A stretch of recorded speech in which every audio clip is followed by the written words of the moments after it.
당신의 꿈과 직업은 안녕하십니까? 미리 만나보는 생생한 직업의 세계.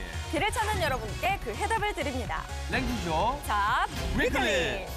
세상은 넓고 할 일은 많다. 이 말 다들 아시죠? 저 같은 경우에도 굉장히 꿈이 많아서 개그맨을 하다가 MC로 그리고 방송인으로 그리고 또 어느 날 보니까 상담을 하다 보니까 대학 교수가 됐고 또 지금 회사 대표가 됐는데 이 일을 하다 보면 저 일을 하고 싶고 또 저 일을 하다 보면 또 그 일을 하고 싶고 혹시 소영 씨도 그런 적 없으세요? 저 너무 부럽습니다, 선배님. 앞으로 10년 후에 제 모습도 이랬으면 좋겠다라는 생각이 드는데요. 저도 졸업반 때 무슨 일을 해야 될까 고민하다가 우연히 홍보 영상을 찍으면서 방송 일을 시작하게 됐는데 정말 어렵게 찾은 일인 만큼 지금 일할 수 있다는 게 얼마나 행복한지 몰라요. 그래요. 제가 아까 말했잖아요. 할 일은 많습니다. 직업도 많습니다. 취준생들도요. 여러 가지 직종에 대해서 공부하고 알바도 하면서 경험을 통해서 자신이 하고 싶은 일을 찾으면 좋을 것 같습니다. 안 알려줌 그러면요. 남들이 모르는 틈새 작업을 공부하시고 뚫어보시는 겁니다. 네, 그래서 준비했습니다. 100만 취준생의 알쏭달쏭 속마음을 알아보는 랭킹쇼. 오늘의 주제, 알랑가 모를랑가 나만 몰랐던 이색 직업. 네, 자 본격적으로 시작합니다. 랭킹쇼 자, 위클리!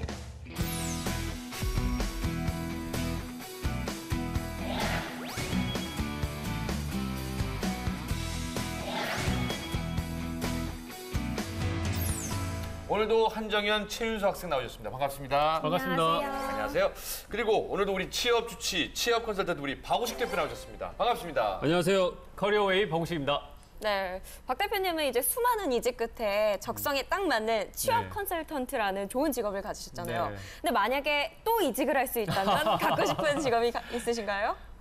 뭐 지금 다시 갖는다 그러면 뭐 지금 하는 일에서 이제 뭐 더 새로운 직업을 이제 좀 갖는다 그러면 제가 요즘 취업 준비생들 많이 이제 상대를 하다 보니까 요즘 학생들이 너무나 많이 자신감이나 자존감이 떨어져 있어요. 그래서 제가 봤을 때는 정말 충분한 가능성과 강점을 많이 갖고 있는데 너무나 이렇게 자신 없어하는 모습을 보면서 그 친구들의 좀 강점을 발견해서 그걸 개발해 줄 수 있는 그런 좀 강사가 됐으면 좋겠다. 그러니까 그런 좀 강의를 했으면 좋겠다라는 생각을 요즘 들어서 좀 많이 하고 있습니다.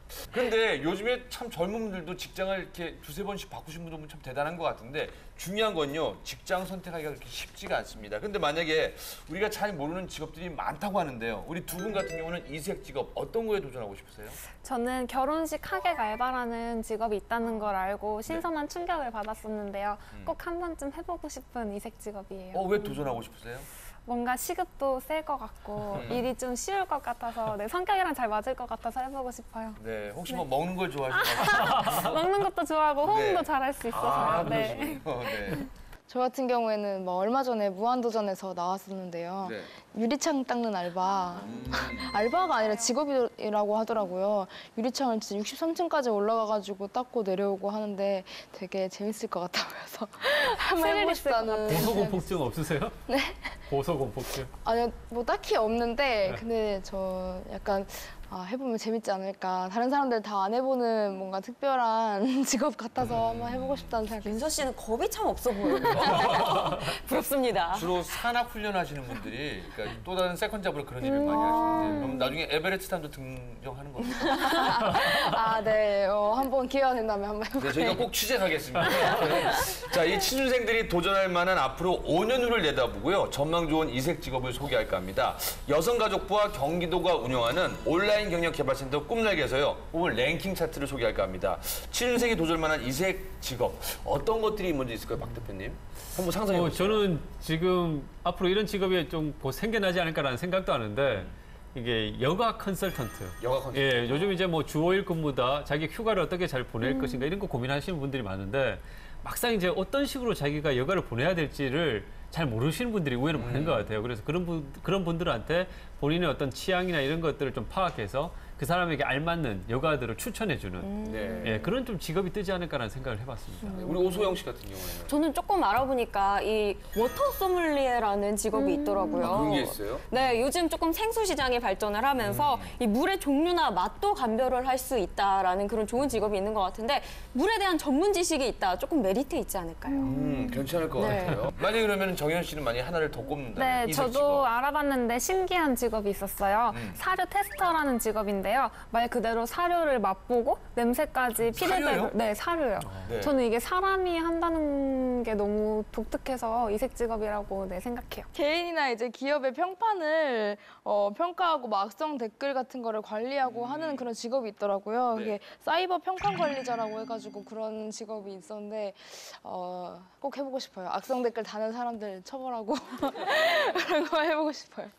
갑자기 제가 댓글을 몇 개 달아놓은 게 있어서 좀 근데 여러분들 얘기를 듣고 보니까 정말 이색 직업 중에 하나인 것 같고 또 여러분들이 얘기한 것 중에 하나가 여기 또 있지 않을까라는 생각을 해보는데요. 먼저 한번 5위 어떤 건지 궁금한데요. 네. 뜯어주세요. 5위부터 보겠습니다. 여행 상품 개발자? 아, 그러니까 왜 홈쇼핑 같은 데 보잖아요. 그렇죠. 그러면은 새로운 여행지에 가서 지금 베트남 다낭 상품이 지금 품절되고 있습니다. 아니, 실제로 제가 다낭 가봤는데요. 저는 베트남이 그렇게 잘 돼 있는지 아닌지 모르는데 프랑스가 그게 점령했을 적에 좀 프랑스 문화가 많이 있다고 해서 거의 유럽에 온 것 같은 문화인데 사실 우리나라 사람들이 많이 못 가서 비행기도 사실 안 갔는데 최근에 취향을 하게 되고 우리나라 또 관광이 또 많이 간 혹시 그런 게 아닐까라는 생각을 해보는데 네, 혹시 맞습니다. 오소영 씨, 아, 맞아요? 네, 거의 비슷했어요. 맞아요? 네. 여행 상품화 되지 않은 그런 지역이나 장소를 새롭게 개발하는 사람을 일컫는 말인데요. 즉 여행을 만드는 사람이다라고 쉽게 보면 될 수 있겠습니다. 근데 또 다른 말로는요, 여행 플래너, 또 여행 코디네이터, 또 여행 상품 기획가로도 불리기도 한다는데요. 여행 코스를 기획하고 또 마케팅하는 모든 담당을 한다고 해요. 참 쉬운 일도 아니죠. 네, 생각해보면 쉽지는 않을 것 같은데 숙박이나 음식, 이동수단 등 직접 체험을 해보고 개발을 한다고 하니까 여행의 종류가 늘어나는 만큼 이 여행 개발자의 수요도 점점 늘어나고 있는 추세라고 합니다. 네. 이 직업은 취미가 여행인 사람들이 하면 좋을 것 같다는 생각이 드는데요. 그럼 박 대표님 어떻게 준비를 해야 이 직업을 얻을 수 있을까요? 그렇죠. 이제 우리 소영 씨가 이제 말씀을 잘 해주셨는데 요즘 이제 우리나라 분들이 해외여행 가시는 분들이 연평균 한 1,900만 정도 된대요. 그래요? 예. 그러니까 외국인들이 우리나라를 찾는 분들도 한 연평균 한 1,300만 되고 그러다 보니까 이런 이 여행 상품을 개발하고 기획하시는 분들에 대한 어떤 일자리 수요도 많이 이제 늘어나는 추세라고 볼 수 있을 것 같고요. 네. 최근 정부에서는 이 여행업에 대한 등록 기준을 또 완화를 했기 때문에 새로운 신규 여행사들도 많이 좀 생겨나는 추세라고 볼 수 있을 것 같아요. 그래서 이 직업적 전망은 상당히 좀 발달하고 볼 수 있을 것 같고, 근데 이 직업을 준비하기 위해서는 기본적으로 이제 여행을 좀 좋아하시는 분들이 좀 하셔야 될 것 같고, 그렇죠. 네.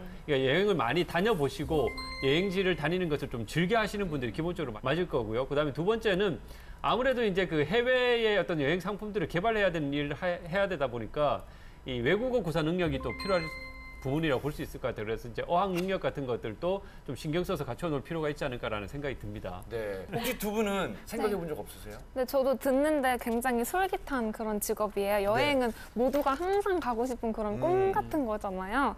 저도 각 지역이랑 여행객 개인한테 딱 맞는 그런 여행 상품을 개발해 보고 싶어요. 또 테스트해보는 재미도 쏠쏠할 것 같아요. 괜찮네요. 네. 또 기회만 되면 또 좋은 남자. 네.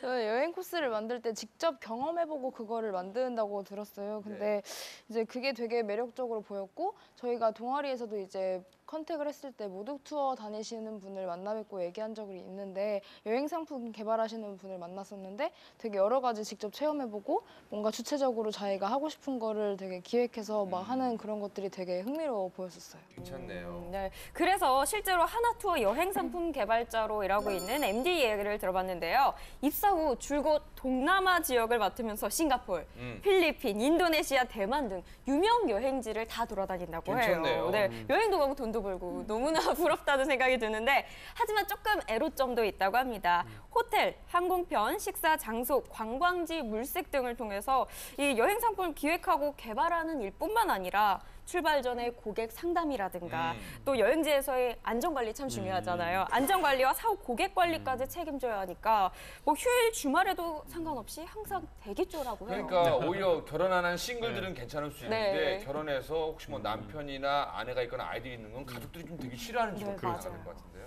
그래서 이제 여행업에 관심이 있으신 분들은 여행업계의 좀 현실을 정확하게 좀 알고 가시는 게 좀 필요할 것 같아요. 이제 많은 분들이 이제 막연하게 자기가 여행을 좋아하니까 여행업에 좀 종사하고 싶다 이런 식으로 이제 생각하시는 분들이 많은데 사실 이제 업종별 평균 임금을 조사한 그 통계 자료에 의하면은 여행업계가 40개 조사 업종 중에 가장 연봉이 낮은 업계로 이제 좀 그래요? 그 조사가 됐거든요. 그러니까 우리가 잘 알고 있는 이제 그 1, 2위를 하는 하나나 모두 투어 같은 경우에도 신입사원 연봉이 한 2,500 전후 정도로 일반적으로 다른 기업들 다른 산업 분야보다는 조금 연봉 수준이 좀 낮다라고 볼 수 있습니다. 네. 그런 이제 현실적인 조건들도 좀 꼼꼼하게 생각을 해볼 필요가 있으리라고 생각이 들고요. 그다음에 이제 근데 이제 한 가지 좀 좋은 거는 뭐냐면 이제 여행 갈 때 아무래도 이제 여행 상품들, 자사 상품들을 좀 저렴한 가격에 이용할 수 있다는 그런 또 메리트는 있으니까 그런 것들을 좀 감안하셔가지고 좀 준비를 하시는 것도 필요하지 않을까 생각이 듭니다. 네, 그리고 뭐 제가 보니까 좀 이직률도 좀 높은 것 같고, 근데 제일 중요한 건 여러분들이 혹시 여행을 즐기면서도 또 세계 여행과 또 동남아 여행을 굉장히 내 것으로 만들 수 있다고 또 굉장히 이익이 있으니까 한번 저처럼 가족이 좀 나를 힘들게 한다 고민해봐도 좋을 것 같습니다. 자, 이번에는요 4위입니다. 여행상품 개발자가 5위고 4위는 어떤 게 있을까요? 네, 4위.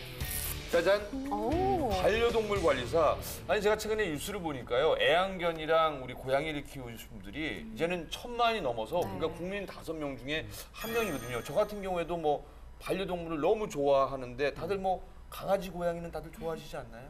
저는 강아지를 되게 좋아하는데 키워본 적은 없는데 주변에서 어렸을 때 제 주변에 꼭 친구들 중에 한 명은 꼭 강아지나 고양이를 키우는 친구들이 있었어요. 그래서 막 놀러 가보고 친구네 집에 놀러 가서 강아지 한번 만져보고 고양이 한번 만져보고 네 그런 경험들이 있었어요. 저 같은 경우에는 어렸을 적에 개고양이도 같이 키워봤고요. 심지어는 제가 초등학교 4학년 때 고양이가 웬만해서는 사람 앞에서 새끼를 낳는데 제가 자고 있는데 제 겨드랑이에 옆에서 새끼를 2번이나 낳았거든요. 그러니까 근데 강아지도 참 좋은데 고양이한테 정어지잖아요. 고양이가 그 주인만 쫄쫄쫄쫄 따라다니는데 그것도 굉장히 매력이 있습니다. 혹시 오세영 씨도 좀 강아지를 키워봤을 것 같은데? 저는 고양이는 솔직히 조금 무서워하는데 개를 저는 너무너무 사랑하거든요, 정말. 그래서 제가 뭐 어렸을 때부터 지금까지도 항상 계속 키워왔기 때문에 한 가족이나 마찬가지죠. 아, 거의. 그래요? 네. 우리 박우식 대표는 약간 상이 새까만 치와와. 잘 어울려요, 새까만 치와와. 아니 윤서 학생이 너무 좋아해요. 새까만 치와는 없을 텐데. 예리하십니다. 저는 그 어릴 때 이제 시골에서 커가지고 시골에 이제 마당이 있었어요. 마당에 그 개를 키웠었는데 어릴 때 개를 키웠는데 정말 정이 많이 들었어요. 근데 개를 키웠는데 그 어느 날 이제 어머니가 그 개를 이제 팔아버리더라고요. 그게 이제 너무 좀 제한테 어린 마음에 좀 상처가 됐었던 것 같아요. 그게. 그래서 그 다음부터는 이렇게 좀 내가 책임지지 못하는 부분들에 대해서는 이렇게 좀 키우고 하는 부분들이 굉장히 조심스럽더라고요. 네. 네, 그래서 키워보진 않았습니다. 어릴 때 그 경험. 그런데 팔았으면 오히려 낫는데 네. 저 어렸을 때는 정말로 집에서 키우던 강아지를 여름철 되면 복날에 네. 끌고 갔어요. 네. 그러니까 요즘에는 뭐 그런 분들이 거의 없어요. 왜냐면 뭐 자식같이 식구인데 옛날에는 그런 일이 되게 그렇죠. 많았어갖고 네. 어린 시골에는 아이의 특히, 상처도 받고 그랬었거든요. 그렇죠. 제가 그래서 재미난 조사를 찾아봤는데요. 반려동물 키우다 보면 왜 주인과 그 반려견과 외모도 담을 뿐더러 성격도 그대로 담는다고 그럴 수 하잖아요. 있죠. 그래서 준비한 사진이 있습니다. 아마 네. 깜짝 놀라실 거예요. 또 어떤 사진이? 짠! 기가 막히다. 거의 뭐 증명사진처럼 진짜 이렇게 닮았어요. 네, 보시면 주인과 그 반려견이거든요. 네네네. 거의 흡사하게 외모도 그렇죠. 네. 똑같죠. 여기 치와와는 없나요? 여기 있으면 잘 어울릴 것 같은데요. 제가 보니까 사실은 또 상담 심리학적으로 네. 이 보통 반려견을 키우는 주인 입장에서는요. 네. 자기와 비슷한 닮은 강아지나 애완동물을 키우기 마련이거든요. 그러다 보니까 아마 왜 사실은 결혼할 때도 자기 부모와 닮거나 오히려 반대의 삶을 택하는 것처럼 애완동물을 선택할 때도 좀 자기와 비슷한 좀 품종을 선택하지 않냐 그래서 똑같은 것 같아요. 그럼 키웠던 강아지가 치와와. 저는 이제 시골 그 똥개라고. 오. 네. 그런 그 개인데 정말 정이 많이 들었어요. 네, 제가 동물 프로그램을 좋아해서 자주 챙겨보는데 이제 동물들은 걔 주인의 표정을 보면은 이제 감정을 읽을 수가 있대요. 그래서 주인이 되게 슬퍼하면은 강아지도 덩달아 슬프고 웃으면은 덩달아 웃고 막 되게 그런다고 하더라고요. 그래서 되게 닮아간다고 하더라고요. 그러니까 이게 실제로 미국의 이제 심리학자 미셸 로이라는 분이 실제로 실험을 한번 해봤어요. 그러니까 이 인근 공원에 반려인과 반려견을 가지고 나오시는 분들의 사진을 이제 찍었어요. 이제 아까 이제 우리 그 네. 소영 씨가 이제 요거처럼. 보여줬던 이제 네. 그림처럼 이제 사진을 찍어가지고 전혀 이 정보가 없는 그 참가자들한테 이렇게 사진만 보여주고 누가 반려인이고 반려견인지를 한번 찾아보라고 이렇게 오. 과제를 주니까 거의 다 맞췄다라는 거예요. 네, 그만큼 이제 우리 윤서 씨가 얘기했듯이 좀 닮아간다. 아까 뭐 우리 그 MC님께서 말씀하셨듯이 자기가 어떤 닮은 또 반려견을 또 선택할 수도 있고 그러니까 그런 영향들이 좀 있지 않나라는 생각도 들고 성격조차도 굉장히 좀 유사해지는 그런 경향이 있다라는 그런 이제 심리학적인 연구 조사가 있더라고요. 네. 그러니까 예를 들어서 만약에 우리 정현 씨가 강아지를 키우면 좀 무서워한다지만서도 그랬어요 하면 이렇게 했을 때 닮아가는 것처럼 그러면 인천에 정말 명문이 될 것 같고 에스코트가 될 것 같은 생각이 들거든요. 너무 좋아하시는데. 네. 근데 저희가 얘기 또 3,000%로 빠진 것 같습니다. 시간은 죄송합니다. 그런데 우리 오소영 우리 취업 캐스터가 반려동물 관리사에 대해서 좀 조사를 해봤다고 했죠? 네, 그렇습니다. 반려동물 관리사는요, 반려동물 지식을 습득을 해야 되기 때문에 자격증을 필요로 한다고 하는데요. 한국 반려동물 협회에서는 자격증 시험을 실시를 하고 있고 18세 이상 그리고 학력과 나이는 상관이 없다고 합니다. 전문 교육기관도 아주 많은데요. 반려동물 관리사 자격증은 2012년부터 시작되어서 현재까지 약 2천여 명의 우와. 반려동물 관리사를 배출했다고 합니다. 엄청나죠? 네, 주로 취업하는 곳을 봤더니 애견샵, 그리고 요즘에 애견 유치원 많이 생겨나고 있잖아요. 애견 유치원이라든가 반려동물 카페, 그리고 반려동물 사료회사, 펫 스튜디오 등이 있다고 합니다. 근데 초임은 약 2천만 원 정도로 프리랜서 활동도 가능하고 또 나중에 창업을 하는 경우도 많다고 합니다. 평소에 동물에 관심 있는 많은 취준생 분들이라면 아마 이 도전을 해보는 것도 네, 괜찮을 것 같아요. 제가 땡이라는 개를 키워봤는데 코코스파니엘이에요. 오. 근데 저는 지금까지 26년 동안 연예인 생활하면서 모 방송사에서 만난 헤어 코디네이터가 이렇게 해주는데 뭐 싸게 해줘서 4만 원이면 거의 다 하거든요. 그런데 저희 코코스파니엘 개는요 8만 원이에요. 제가 웬만한 건 협찬 다 받는데 그 원장님만 협찬을 안 해주시고 깎아주지도 않아갖고 매번 두 달마다 8만 원을 내는데 와 이거는 제가 볼 때는 앞으로 뜨는 직업 중에 하나가 될 수 있을 것 같다고 저는 강력히 추천해드립니다. 자 이제는 4위 알아봤는데요. 3위 한번 알아볼까요? 네, 3위는요. 오? 미스터리 쇼퍼?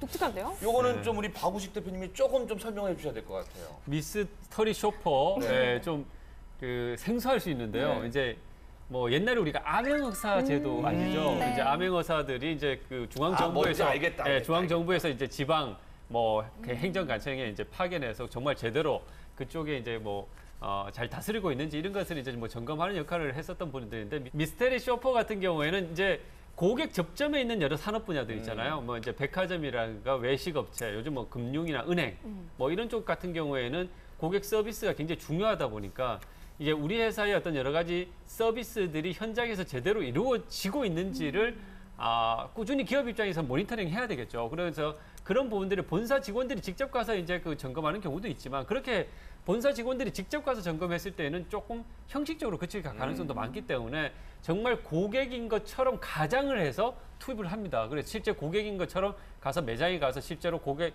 그 옷도 구매를 해보고 전문 그 직원들과 대화도 해보고 이런 과정을 통해서 실제로 뭐가 문제가 우리 서비스에 뭐가 문제가 있는지를 판단하는 그런 이제 직업이라고 보시면 될 것 같아요. 네. 우리 오소영 우리 취업 캐스터 네. 또 여러 가지 준비했죠. 그렇죠. 네. 제가 덧붙여서 설명을 드리자면요. 손님으로 가장을 해서 매장을 방문한 다음에 청결도 그리고 서비스 상태라든가 그런 것들을 점검하고 체크리스트를 작성하는 일을 말합니다. 네. 국내 활동하는 미스터리 쇼퍼는 약 500여 명 정도라고 꽤 하고요. 많네요. 네, 그렇습니다. 외식업체, 금융사, 백화점, 병원 등 아주 다양한 곳에서 활동을 하고 있고요. 실제 근무하는 직원의 얘기를 들어보면요.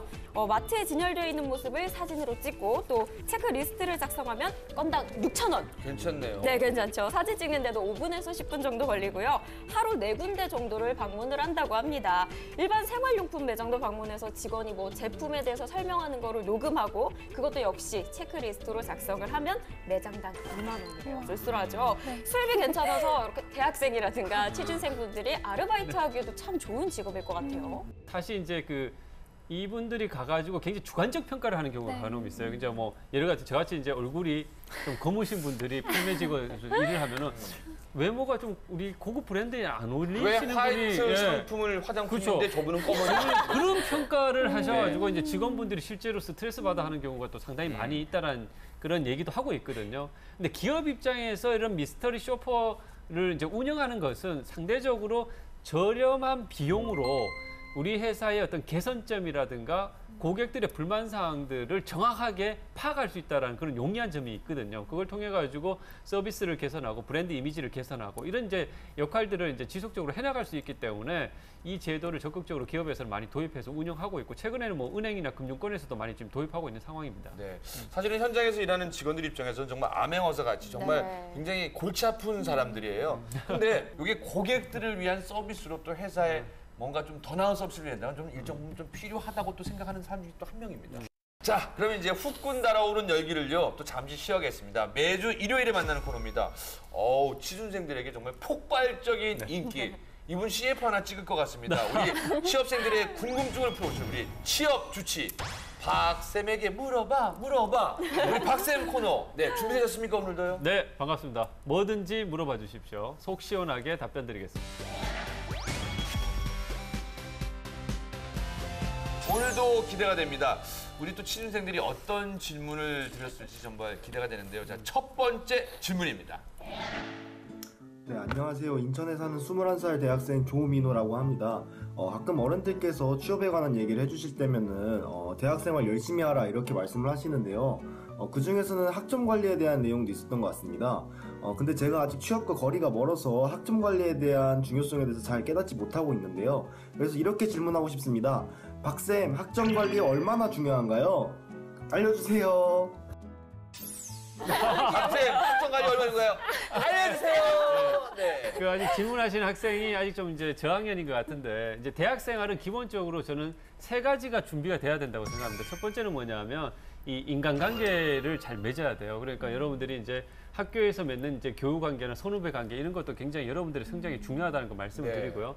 두 번째는 이제 자기 개발이죠. 그래서 동아리 활동이나 대외 경험을 통해서 자기 스스로가 이제 한 단계 성장할 수 있는 그런 밑거름을 만드는 것이 필요하고 그 다음에 또 중요한 한 축이 이제 전공에 대한 공부거든요. 그래서 이런 세 가지가 균형 잡히게 준비가 됐을 때 그 사람을 대학 생활에 이제 좀 잘했다라고 이제 좀 표현할 수 있는데 그 중에 이제 가장 중요하다고 이제 볼 수 있는 부분 중에 하나가 이제 전공인데 전공 같은 경우는 좀 이렇게 생각하실 필요가 있을 것 같아요. 이제 첫 번째 같은 경우에는 공기업 같은 경우에는 이 전공에 대한 학점을 상당히 중요하게 생각합니다. 왜냐하면은 일정 부분 전공에 대한 학점을 그 사람의 대학 생활의 어떤 성실성의 어떤 그 성실성이라는 잣대로서 판단하는 경우가 있기 그렇죠. 때문에 이 공기업을 준비하시는 분들 같은 경우에는 학점 관리에 좀 더 신경을 쓸 필요가 있다. 일반 사기업 준비하시는 분보다 더 신경을 쓸 필요가 있다는 말씀을 드리고 그다음에 이제 그 일반 사기업 같은 경우에도 이 R&D나 좀 생산, 공대 쪽 지원하시는 분들 같은 경우에는 나중에 이제 전공 관련 이수 과목, 전공 관련 학점 이것도 구체적으로 많이 물어보거든요. 그래서 이 R&D 쪽이나 생산이나 품질 쪽, 공대 쪽 출신 분들은 특히나 자기가 실제적으로 전공 이수 과목들의 학점 관리, 교양 과목보다 전공 이수 과목에 대한 학점 관리를 좀 더 철저하게 하실 필요가 있다는 말씀을 드리고요.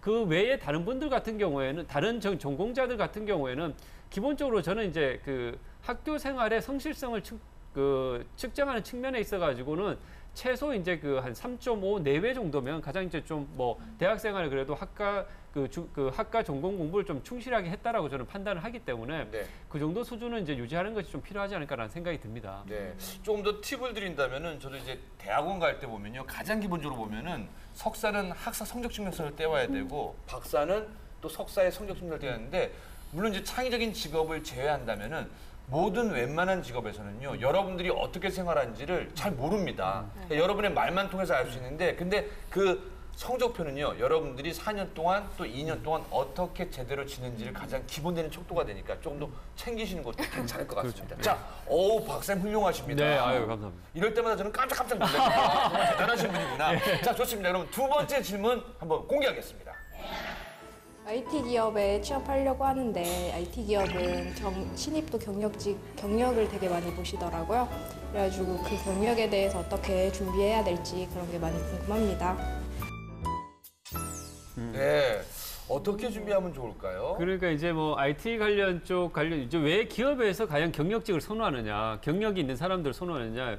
최근같이 기업이 이제 경제적으로 이제 불황인 상황에서는 기업이 사실 이제 내년을 기약하기 어려운 그런 이제 상황이라고 볼 수도 있거든요. 그래서 기업 입장에서는 신입사원을 뽑아가지고 이 사람을 교육시켜가지고 투입을 해서 회사의 어떤 성과를 낼 수 있는 데까지 한 3년 정도 일반적으로 소요된다고 보고 있습니다. 그러다 보니까 기업 입장에서는 요즘같이 이제 불확실성이 증대되는 시기에서는 바로 뽑아가지고 투입을 해서 성과를 낼 수 있는 경력직을 당연히 이제 선호할 수밖에 없는 거고, 그래서 이제 많은 학생들이 직무와 관련된 인턴 경험이나 공모전, 대외 활동 경험들을 대학생 시절에 이제 좀 쌓아놓으면 나중에 이제 취업할 때 상당히 좀 유리하다는 걸 좀 말씀을 드리고요. 근데 이제 정말 졸업에 임박해가지고 뭐 관련 회사의 인턴이나 공모전, 대외 활동 경험들이 없으신 분들 같은 경우에는 특히 이제 IT 쪽 취업을 준비하신다고 말씀하셨는데, 제가 좀 조언 드리는 것은 뭐냐면은 IT 쪽 같은 경우에는 일단 그 프로그램 언어에 대한 기본적 이해가 굉장히 필요하기 때문에 그런 프로그램 언어에 대한 스터디 활동들을 통해서 직접 프로그램을 가지고 좀 프로젝트성으로 뭔가 만들어보는, 짜보는 연습들을 한번 해보면 그것이 나중에 이제 실무 경험으로서 인정받는 경우도 많이 있습니다. 그러니까 그런 부분들을 좀 그 취업에 임박하신 분들은 그런 경험들도 쌓는 것도 저는 굉장히 좀 좋다고 생각을 합니다. 네, 알겠습니다. 자, 이제 여러분들이 궁금하신 우리 취업 준비생 여러분의 세 번째 질문 공개하겠습니다. 안녕하세요. 저는 인커스에서 활동 중인 중앙대학교 기획과에 재학 중인 27살 원석용이라고 합니다. 창업에 대해 정보를 얻거나 도움을 받을 수 있는 온 오프라인 기업이나 단체를 소개해 주세요. 예, 요즘 이제 그 창업에 관심 있는 학생들이 많은데 요즘 이제 교육부와 대학 간에 이제 링크 사업이라는 걸 합니다. 이걸 통해 가지고 링크 사업을 하는 대학이 전국에 한 57개 정도 대학인데, 이 대학 같은 경우에는 이 창업 강좌들이 많이 열려요. 그러니까 연간 한 108시간 정도의 창업 강좌가 열리니까 그럼 창업 강의를 좀 수강하는 것도 하나의 방법이고요. 그다음에 요즘 보면 대학에서도 이제 그 중소기업청과 연계해서 창업 보육센터를 이제 운영하는 대학들이 있습니다. 그 전국적으로 한 37개 대학 정도에서 이 창업 보육센터를 운영하고 있는데, 그런 데서도 창업 관련한 정보들을 얻을 수 있고요.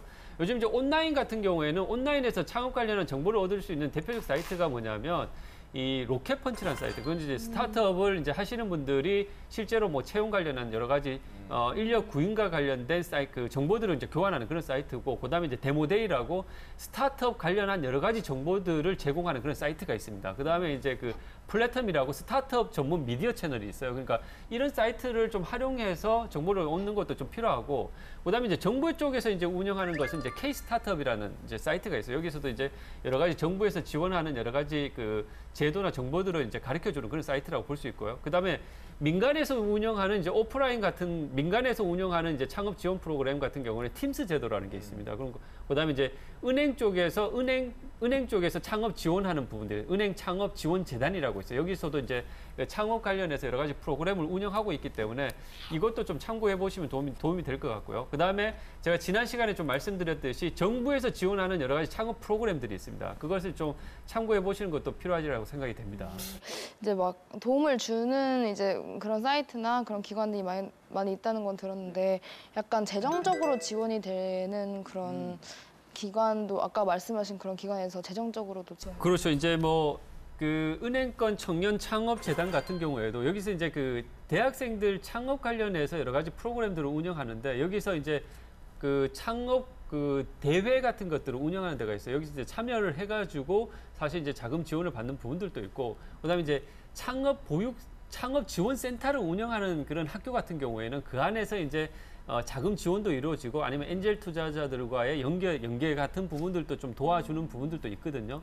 그다음에 이제 좀 어느 정도 기업이 그 스타트업으로서 좀 체계가 좀 잡힌 회사들 같은 경우에는 정부에서 이제 운영하는 이제 그 중소기업진흥공단이나 신용보증기금, 기술보증기금 같은 그런 정부 기관에서도 여러 가지 이제 그 대출이라든가 자금 지원 이런 것들도 좀 운영하고 있기 때문에 그런 쪽도 좀 참고해 보시면 좀 좋으리라는 생각이 듭니다.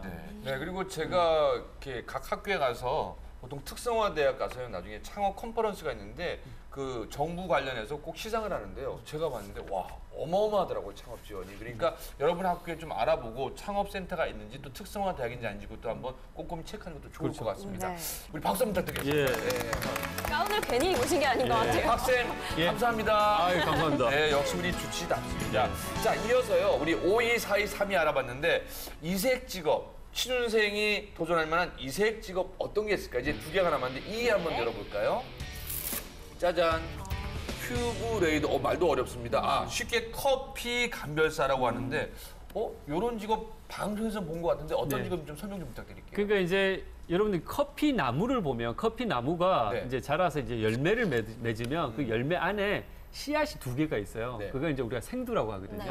그러니까 이게 생두를 볶는 거죠. 그러니까 이게 로스팅이라고 하는데 이제 생두를 볶아 생두 자체는 아무런 맛이 없어요. 그러니까 생두를 볶아 가지고 그게 이제 원두가 되는 건데 이 원두에서 다시 이제 그 커피 머신을 이용해서 여러 가지 커피 종류를 만들어내는 사람은 이제 우리가 흔히 아는 바리스타라고 하고 여기서 말하는 이제 커피 감별사 같은 경우에는 커피 품질을 좌우하는 데 있어서 가장 중요한 게 사실 생두의 품질이거든요. 그러니까 이런 생두가 얼마나 이 품질이 뛰어난지를 감별하는 사람들이에요. 그러니까 그렇게 좀 생각하시면 될 것 같습니다. 네, 외운 게 아니라 알고 계신 거죠?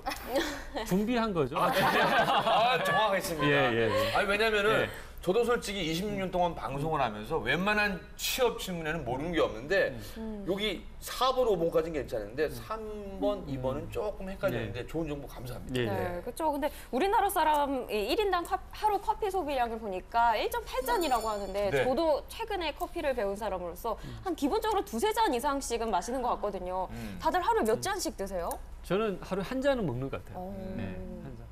저는 전혀 안 먹습니다. 아. 가끔 제가 이제 지망 촬영 때문에 MC를 볼 때 뭐 어디 시골 할머니나 할아버지 집이나 또 어디 갈 때 커피를 내놓으면은 안 먹으면 인터뷰할 때 지장이 되거든요.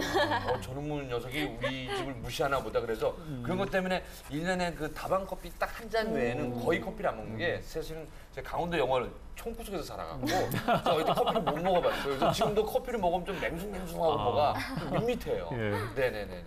저는 커피를 마시면 잠이 안 와서 시험 기간에만 집중적으로 마셔요. 네. 그럼 몇 잔 정도예요? 한 잔밖에 못 마셔요. 한 네. 잔이요? 그리고 심지어 아메리카노도 아직 마실 줄 몰라요. 제가 그랬어요. 요즘 마시다 젊은 보니까 분들은 맛있어요. 굉장히 많이 드시던데. 네, 저는 아메리카노를 좋아해가지고 그것도 좀 뜨거운 아메리카노는 안 먹어요. 아이스 아메리카노만 먹는데 이제 평소에는 한 잔 정도를 거의 먹고 한두 잔 정도를. 근데 시험 기간에는 저도 커피를 먹으면 잠이 안 오는 스타일이라서 2잔, 3잔, 4잔 막 이렇게 계속 먹어요. 어르신들 체형처럼 잠이 안 와요.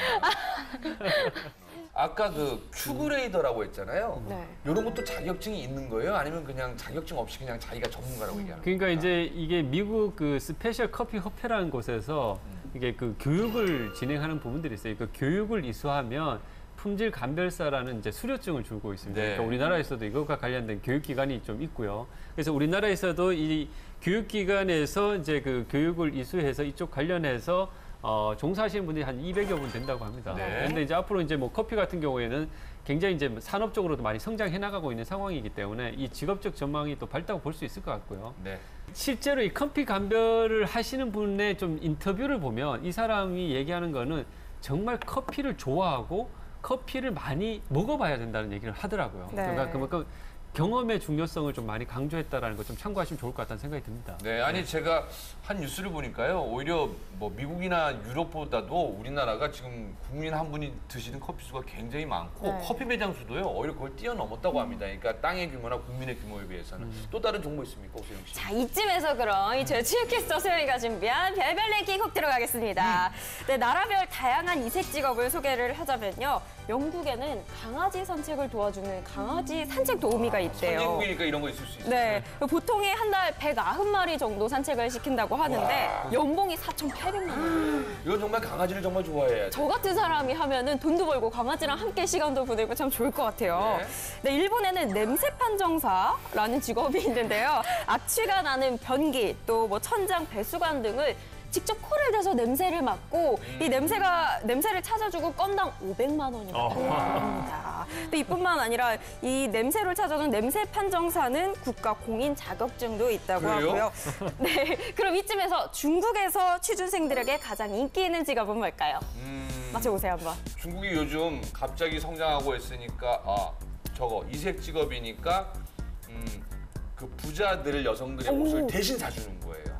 부자까지는 비슷했어요. 그래요? 네. 땡 틀렸습니다. 네. 한번 상상해 보세요. 글쎄요, 다 상상을 너무 초월한 직업들이라 저 예상이 잘 안 돼요. 어떤 게 있을까요? 네, 공개해 주세요. 저는 네. 예. 저한테 왜 안 물어보세요? 갑자기 섭섭해서. 죄송합니다, 주치의인데 뭘 것 같으세요? 예전에 그냥 알아서 대답하세요. 예, 알겠습니다. 예전에 그 TV에서 중국의 그 처녀 총각분들이 굉장히 많대요. 결혼 문제 때문에 굉장히 그 부모님들이 걱정을 많이 한다고 했는데 혹시 결혼 중매사? 땡! 네, 정답은 바로 집사입니다. 왜? 집사. 네, 생소하시죠? 네. 중국이 200억 원이 넘는 자산가가 7만 명에 육박을 하면서 집사 고용이 점점 많아지고 있다고 하는데 대학교 집사학과 또 집사 양성학교가 나올 정도라고 하고요.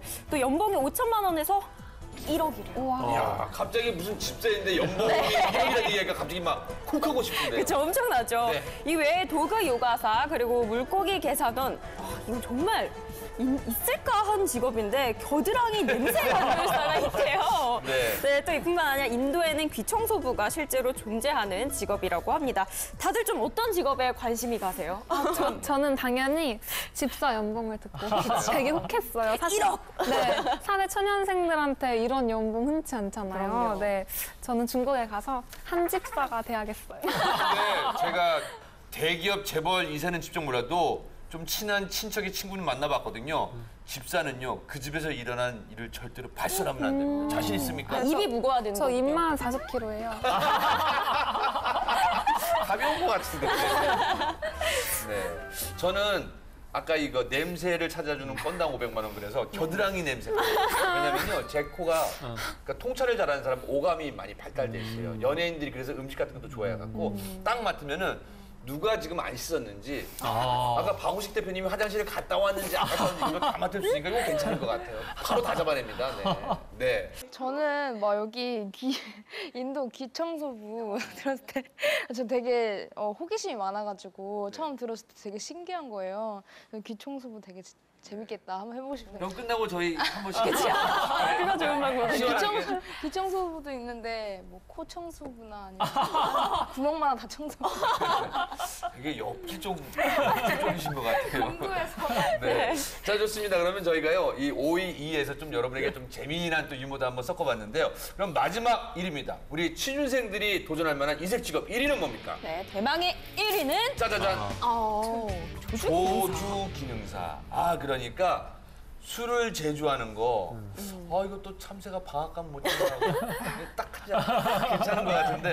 야, 이거 어떤 직업입니까? 제가 말하는 거 요거 맞습니까? 그렇죠. 네. 만드는 우리 거. 이제 그 조주라고 해서 이제 한자로 이제 표기가 되다 보니까 우리 시청자분들이 약간 생소하게 느껴질 수 있는데 조자가 뭐냐면 지을 조자에 술 주자거든요. 그러니까 술을 제조한다. 쉽게 하면 술을 제조한다라고 이제 생각을 하시면 되는데 이 조주 기능사 같은 경우에는 국가 공인 자격증도 있어요. 그러니까 이제 우리나라도 삶의 질이 높아지고 개인들의 어떤 취향도 굉장히 다양해지고 그러니까 여러 가지 음주 습관이나 음주 취향도 굉장히 다양해지다 보니까 가갑처럼 이제 그 획일적 술 문화도 요즘은 이제 도수가 낮고 다양성을 추구하는 그런 술 문화로 조금 바뀌어 나가는 측면들이 있거든요. 그런 측면에서 요즘 이제 그 칵테일 바라든가 뭐 라이브 바라든가 이런 이제 바도 많이 생겨나고 있잖아요. 네네. 그런 데에서 이제 다양한 어떤 주류나 음료, 다류를 이제 활용해가지고 이제 그 술을 제조해주는 분들을 이제 조주 기능사라고 이제 좀 보시면 될 것 같습니다. 네, 또 조주 기능사는 쉽게 말하면 일반적으로 바텐더다라고 보시면 되겠는데요. 네. 한국산업인력공단에도 꼽는 유명 자격증 중 하나도 바로 조주 기능사 자격증이라고 합니다. 바텐더의 연평균 임금은요 2,907만 원이고요. 호텔, 레스토랑, 해외 취업까지 그 문이 아주 활짝 열렸다고 합니다. 저도 한때는 그렇게 못 부리려고 이 칵테일 마시는 흉내도 조금 내보고 했는데 사실 아까 우리 정현 씨랑 윤서 씨랑 쉬는 시간에 우리 칵테일 얘기하면서 그런 얘기를 잠깐 나눠봤거든요. 로망 같은 거 있지 않나요? 저도 칵테일 바에 갔다가 쿠키앤크림 깔로아 밀크라는 술이 있는 거예요. 그래서 먹어봐서 너무 맛있는 거예요. 그래서 한동안 집에서 그걸 만들어 마셨었는데 깔로아랑 밀크가 분리가 안 되는 거예요. 저는 그걸 분리해보는 게 로망이에요. 네, 저는 뭐 로망이라고 한다면은 로망보다는 약간 기억나는 추억담 같은 게 있는데 제가 이제 처음에 이제 20살 갓 들어왔을 때는 술도 이제 잘 많이는 못 먹고 이러다 보니까 칵테일이나 이런 되게 맛있는 술에 관심이 많아가지고 칵테일 바 같은 거를 많이 찾아다녔었는데 한참 그 무제한 칵테일 바라고 해서 그게 붐이 일어났었거든요. 근데 무제한 칵테일 바인데 아까 쉬는 시간에 말씀드렸었는데 무제한 칵테일 바인데 되게 EDM이나 아니면 되게 진짜 좋은 노래들도 많이 나오면서 분위기도 진짜 좋거든요. 특히 또 여성분들을 여학생들을 위해서는 여학생들이 훨씬 가격이 좀 싸요, 남자보다는. 그래서 여자들이 가기에 굉장히 좋은 무제한 칵테일바에서 친구들이랑 같이 칵테일도 마시면서 포켓볼도 쳐보면서 보면서 그랬던 경험이 기억나요. 아까 잠깐 얘기 드리니까 우리 윤서 씨는 그쪽 창업도 관심이 있으시다는 것 같은데. 사업 연구가예요. 네. 네. 아니 원래 또 그 마케팅적으로요. 남자 손님들은 서비스를 안 주는데 원래 여자 고객들이 오면은 칵테일 한 잔씩 무료로 주고 왜냐면 또 예쁜 여성분들이 많아야지 또 남성 손님들이 많으니까. 근데 저 같은 경우에는 이 좀 술에 대한 주도가 있습니다. 그 중에서도 데킬라를 딱 좋아하는데 데킬라는요 일단 손을 딱 이렇게 하셔야 됩니다. 그리고 레몬으로 이렇게 싹 해서 그리고 소금을 좀 이렇게 얍삽하게 뿌리면 안 됩니다. 요즘 맞죠? 이렇게 촥촥촥 뿌리신 다음에 한 잔을 딱 한다 이거 향을 맡아봐야 돼요. 이렇게 맡으신 다음에 딱 먹잖아요. 그리고 하면은 야 이게 기가 막힙니다. 모든 인생의 고민과 빨리 싹 날아갑니다. 아니, 다음에 한번 하시죠. 네. 아, 표정에서 읽히는데요? 고민이 한번 나는 쏘겠습니다. 예, 예. 우리 박우식 대표는 네, 혹시 저는 뭐 취한 적 없으세요?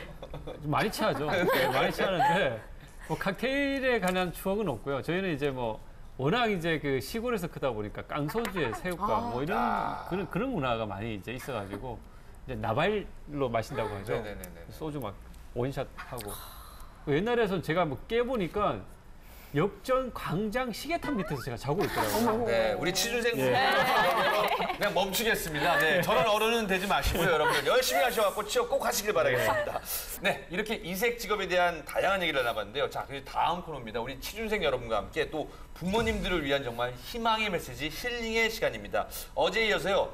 바른 진로 취업연구소 우리 금두한 소장님의 강연 들어보겠습니다. 취업 힐링 강연 힘내라 청춘 박수로 청해 듣겠습니다.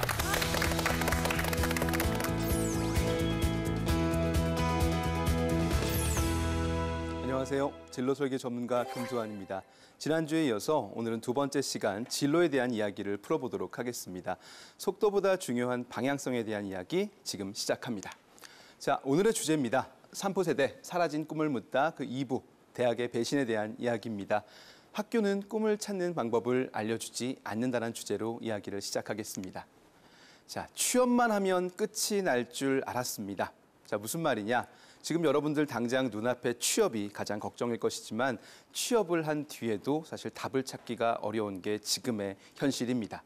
자, 취업만 하면 쉴 줄 알았는데 그 현실은 사뭇 다르다는 것을 한번 이야기해 보도록 하겠습니다. 신입사원 10명 중에 4명이 이직을 준비하고 있습니다. 그리고 대기업 평균 근속 연수가 채 10년이 되지 않습니다. 자, 무슨 말이냐? 평생 직업의 개념이 사라진 지금 우리가 취업의 그 단계에서 한 단계 좀 고비를 넘겨서 이제 좀 쉴 수 있을까 생각을 했지만 결국 또다시 시작을 해야 된다라고 하는 부분이지요. 자, 이와 함께 가장 충격적인 사실, 실제 취업한 선배들의 이야기입니다. 사실 이 부분은요. 안타깝게도 금수저와 흑수저에서 좀 많은 차이를 보입니다. 여러분들 얼마 전에 모 방송에서 우리 대학생들이 처음 취업을 해서 받는 그 임금이 발표가 되고 나서 많은 혼란이 있었습니다. 왜냐? 실제 근무하고 있는 현장의 소리와 조사된 값이 너무 다르다라는 얘기를 했는데요. 현재 제가 지방대학교에서 학생들을 가르치는 입장에서의 현실을 좀 말씀드리고자 합니다. 중소기업에 가는 경우가 많을까요? 대기업에 가는 경우가 많을까요? 우리 학생들 어떻게 생각하세요? 일반적인 취업자들? 중소기업. 그렇죠. 자, 중소기업 들어가는 걸 기준으로 한번 제가 이야기를 해보도록 하겠습니다. 자, 평균 연봉 약 2,300만 원 정도가 됩니다. 4년제 기준이고요. 이때 이 아이들이 세금을 제외한 실수령액이 173만 원이 됩니다. 자, 아이들 대부분 일자리를 찾아 수도권으로 많이 나오죠. 자, 보도록 하겠습니다. 집부터 구해야 됩니다. 흑수저가 서울에 집이 있을 리 만무하겠죠. 자, 원룸부터 한번 구해보겠습니다. 보증금 1,000만 원에 월세 50, 관리비 10만 원 나갑니다. 핸드폰비 10만 원 내고요. 교통비 10만 원, 식비, 예, 하루에 한 끼 7,000원, 세 끼 기준 21,000원, 2만 원으로 계산하고 30일 잡으면 60만 원 떨어지지요. 숨만 쉬고 살았는데 고정지출 140입니다. 얼마 남습니까? 33만 원. 이걸로 뭘 하죠? 그렇죠. 부모님 용돈 드립니다. 또 뭐 할까요? 저 여자친구랑 같이 데이트도 해야죠. 미래를 위해 저축도 해야 됩니다. 남는 게 있을까요? 그럼에도 불구하고 놀라운 사실은요. 저희 학생들이 이 와중에도 저축을 한다라고 하는 겁니다. 이 돈 쪼개서 한 달 평균 남자 기준으로 약 20만 원의 저축을 합니다. 많이 모으는 거죠. 그럼 우리 오빠 믿고 한번 기다려 볼까요? 좋아요. 오빠가 한 달에 20만 원씩을 저축합니다. 1년이면 얼마죠? 어려운 계산인가요? 오빠가 20만 원씩 1년 모았습니다. 얼마죠? 240. 10년 모으면 얼마죠? 2,400. 100년 모았습니다. 얼마입니까? 2억 4천. 우리 오빠가 100년 뒤에 그죠? 서울에 16평짜리 아파트 전세를 구하고 저를 찾아왔습니다. 오빠랑 나랑은 127살에 결혼을 할 수 있는 대한민국 구조가 되었습니다. 헬조선의 탄생이죠. 답이 없습니다. 이런 상황 속에서 아이들은 어떤 꿈을 꿀 수 있을까요? 청춘들에게 과연 무엇을 이야기할 수 있을까요? 자, 그럼 묻겠습니다. 이 게임은 말이죠. 돈을 많이 벌 수 없는 구조라고 합니다. 그럼 돈 많이 못 벌 거라면 뭐라도 좀 있어야 될까요? 우리 일할 때 늘 느끼는 거 있잖아요. 아르바이트 같은 거 해보면. 성취감. 그렇죠. 보람. 또 보람, 재미 그런 것들이겠죠. 결국 여러분들이 선택할 수 있는 것들은 사실 이런 부분에 포커스가 맞춰질 수밖에 없다라고 하는 것이지요. 환경을 바꾸지 못하면 결국 나를 바꾸는 것이 최선의 선택이라고 생각이 듭니다. 자, 대학생 중 10명 중에 7명이 전공 선택한 것을 후회하고 있습니다. 가장 큰 문제입니다. 여러분, 대학 가면 모든 것이 이루어졌을 거다, 이루어질 수 있을 것이라고 믿고 왔지만 가장 큰 문제 중에 첫 번째, 대학에 오는 것 자체가 사실 다르게 온다는 거죠. 무슨 말이냐? 대학에 와서 꿈을 찾는 애들이 있습니다. 근데 물어볼까요? 사실 대학은요, 이미 꿈을 찾은 친구들이 그 꿈을 현실의 직업으로 만들기 위해 오는 곳이 대학인데 대부분의 학생들이 성적에 맞춰 오거나 누군가의 조언에 따라와서 대학에 온 다음에 갑자기 꿈을 찾습니다. 근데 이미 전공이라는 것에 한정되어 있지요. 그러니 혼란이 벌어집니다. 그럼에도 불구하고 전공이 맞지 않는 친구가 10명 중에 7명이 넘는 현실을 보여주고 있습니다. 자, 전공 선택을 왜 후회하느냐고 물었더니 첫 번째가 생각했던 것과 달라서고요. 두 번째, 적성과 맞지 않아서. 그 비싼 등록금을 내고 대학에 왔음에도 불구하고 자기에게 맞는 것이, 내가 하고 싶은 것이 무엇인지, 할 수 있는 게 무엇인지 아직도 모르고 이 게임에 참여하고 있다라고 하는 거죠. 심지어 여러분들 수업 짤 때도 대부분의 시간표를 자기가 주체대로 짜기보다 누구와 함께 맞추거나 선배 이야기를 듣고 짜는 경우들이 많지요. 혹은 학점을 잘 준다거나 꿀 수업이거나 여러 가지 요인들이 있겠지만 내가 정말 원해서 이 자리에 왔던 친구들이 많이 없다는 것부터 사실 취업의 그 첫 번째 문제라고 할 수 있을 겁니다. 직장인 10명 중에 취업 후 진로 고민을 한다고 합니다. 4명이 현재 직종을 선택하게 된 이유, 취업한 사람에게 물었습니다. 가장 큰 이유를 물었더니 1위가 어떻게든 취업을 해야 돼서. 1주차 때 제가 말씀드렸습니다. 취업했던 이유, 가장 큰 거. 후배들이 이렇게 묻죠. 이제 여러분들 4학년 2학기를 마치고 2월이면 졸업식을 합니다. 그러면 캠퍼스에 오는 사람만 오게 되지요. 어떤 사람들이 오게 될까요? 그렇죠. 취업 못한 사람은 졸업식 날 못 옵니다. 왜? 후배들이 물어봅니다. 선배 어디 갔어요? 그럼 집에 갔어요. 못하니까 못 옵니다. 그죠? 여러분들 바로 이 고민. 창피하니까 어디든 가보고 결정하자라고 하는 거죠. 그러니 못 버팁니다. 왜요? 우리 세대가, 여러분의 세대가 배고픔을 아는 세대가 더 이상 아니라고 하는 거죠. 배고프면 라면 끓여 먹으면 되는 세대입니다. 여러분에게 아직까지도 헝그리 정신을 기대할 수 없습니다. 그럼에도 불구하고 우리들은 어떻게든 취업을 해야 돼서 취업을 하는 현실을 살고 있다고 하는 겁니다. 자, 대졸 신입사원 1년 내 퇴사율을 보십시오. 점점점 늘어나고 있죠. 중소기업 같은 경우에는 대기업의 2배 이상의 퇴사율을 보이고 있습니다. 맞지 않으면 견딜 수 없는 세대가 되었다고 하는 겁니다. 조기 퇴사 이후 가장 큰 이유가 첫 번째, 조직 직무 적응입니다. 이 말은 곧 무슨 말입니까? 그 일이 나와 맞지 않다라고 하는 거죠. 결국 이것은 전공의 일치도와도 연관이 있다라고 하는 겁니다. 지금 여러분들 대학생들 취업 준비 고민 많이 하고 있겠지만 가장 첫 번째, 여러분이 선택한 그 전공 잘 맞는지를 한번 돌아보십시오. 만약에 그것이 맞지 않는다면 어떻게 해야 될까요? 지난주에 말씀드렸었죠. 약은 약사에게, 진료는 의사에게, 취업은 어디를 가야 할까요? 자, 무엇을 해도 될 나이입니다. 그럼에도 불구하고 행복하지 않았습니다. 다시금 저의 이야기로 돌아와 보도록 하겠습니다. 저 역시도 취업만 하면 이 모든 게임은 끝이 날 거라고 생각했습니다. 노숙 생활까지 했던 제가 정년이 보장되는 안정된 자리를 박차고 들어갔습니다. 그런데 말이죠. 행복하지 않았습니다. 어느새 제 이름 타이틀에는요, 취업 전문가라는 타이틀이 붙어 있었지만 제가 제일 잘하는 것은 여러분들과 상담해서 취업시키는 바로 그 일밖에는 없었습니다. 사실 학교에서도 그 일을 굉장히 제게 요구를 했고요. 다만 제가 교직원이 되면서 생각했던 일과는 굉장히 다른 역할까지 해야 된다는 것을 알게 되었습니다. 그 가운데서 제가 가장 충격을 받았던 사건이 하나가 있었는데요. 취업 전문가로 일을 하면서 그 전에는 제가 하고 싶은 일을 한다는 것에 자부심을 가졌습니다.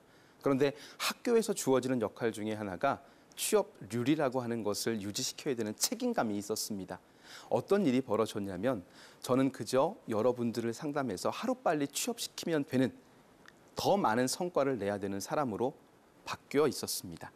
그리고 모든 친구들을 상담해서 가장 많은 상담 사례를 만들어 대기업에 잘 보내주는 사람으로 소문이 났고 우리 대학뿐만 아니라 타 대학에서도 저를 보러 오는 경우들이 많아졌습니다. 그러던 중 한 학생이 저를 찾아왔는데 3년 전에 제가 취업을 시킨 아이라고 했습니다. 모 대기업에 들어갔던 친구였고요. 여학생이었습니다. 그런데 어느 날 그 친구가 전철을 타고 집으로 돌아오면서 창밖을 바라보는데 나는 행복하지 않다라는 생각이 들더랍니다. 그리고 저를 찾아왔습니다. 선생님, 분명히 선생님과 상담을 하고 나는 직업을 찾았는데 왜 나는 행복하지 않죠? 제가 처음에는 배부른 소리 하지 말아라. 남들은 가지도 못하는 그 기업에 내가 너를 보내주었는데 너는 어떻게 그런 이야기를 하느냐 하고 처음에는 이렇게 꾸짖었어요. 그리고 나서 제가 이렇게 불현듯 상담 일지를 뒤졌더니 사실 그 직업은 그 아이에게 맞지 않는 거였습니다. 난 나도 모르게 이 환경에 젖어서 내 책임감을 덜기 위해서 그 아이에게 맞지 않는 일을 소개시켜주고 연결해주는 그 일을 하고 만 것이지요. 그리고 그 학생은 결국 그 대기업을 그만두고 돈도 되지 않는 그 허름한 대학로의 한 소극장으로 들어가서 공연 기획과 연출 공부를 시작했습니다. 그리고 그 친구가 제게 했던 말은 제가 드디어 저에게 제일 잘 맞는 일을 찾았습니다. 세상에서 가장 행복한 오늘을 살고 있습니다라는 말을 듣게 됐고요. 저 역시 스스로를 반성하게 됐습니다. 난 정말 행복한가? 취업을 했는데 나는 왜 이런 고민을 가지고 있지? 스스로에게 또 묻고 묻는 시기가 계속되었고요. 어느 날 갑자기 제가 강의에서 이렇게 얘기를 하고 있었습니다.